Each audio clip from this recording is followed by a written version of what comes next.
এই যে বগুড়া শেরপুরের চান্দার স্লিপ দুই জায়গায় চান্দা নিছে 5 কিলোমিটারের মধ্যে। যদি বগুড়া পুরা জেলাটা ঘুরতাম তাহলে মনে হয় আরো কত টাকা জানি চান্দা নিত, এটা কোনো হিসাব নাই। ঠিক আছে, আমরা ড্রাইভাররা সবশেষে বর্তমান বাংলাদেশে একদম নিকৃষ্ট জাতি মনে হয়। ঠিক আছে, রোহিঙ্গার থেকেও খারাপ। রোহিঙ্গাও তো আমাদের ভালো আছে, আর আমাদের তো কোনো সম্মান তো নাই।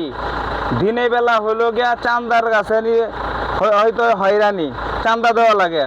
পুলিশের কাছে হইলো গিয়া হয়রানি, পুলিশের কাছে নির্যাতিত হইতে হয়।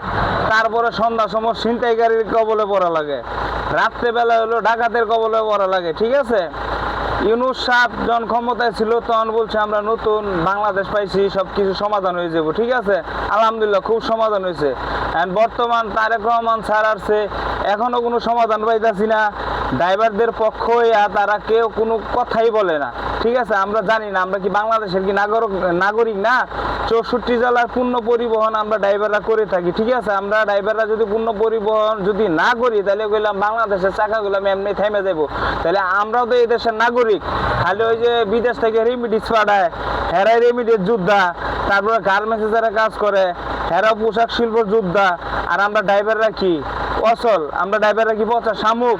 আমাদের ড্রাইভারদের কি কোনো ইজ্জত নাই, সম্মান নাই? এটা দেখার মতো কি কেউ কি নাই? সরকার আমাদের ড্রাইভারদের বিষয় নিয়ে কোনো কথাই বলতেছেন না। আপনারা কেন বলতেছেন না? আমরা কি এদেশের নাগরিক না? আমরা কি পরিশ্রম করি না? রাইতের বাজে 11টায়, এই দিন রাত 24 ঘন্টা গেলাম আমরা রোডে পরিশ্রম করি। আপনারা গেলাম ঘুমান, আপনারা গেলাম গাড়ি চালান না। আমরা এই যে ঘুমের চোখের ভিতরে ঘুম নিয়ে গাড়ি চালাই। অনেক সময় আমরা এই ঘুমন্ত অবস্থায় মৃত্যুবরণ করতেছি, মারা যাইতেছি। কয়েকদিন আগে বগুড়া দেখছেন, যেন ওই যে বগুড়া জিআই মেডিকেলের সামনে যেন একটা গাড়ির পিছনে গিয়ে যেন গাড়ি মাইরা দিয়ে এরা ড্রাইভার সহ 3 জন যে মারা গেছে।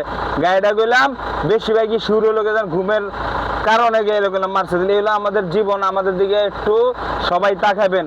ভিডিওটা সবাই একটু শেয়ার করবেন যাতে আমাদের তারেক রহমান স্যারের কাছে পৌঁছায়, আমাদের এই ড্রাইভারের কষ্টটা একটু বুঝে আমাদের দিকে একটু তাকায়। ফি আমানিল্লাহ।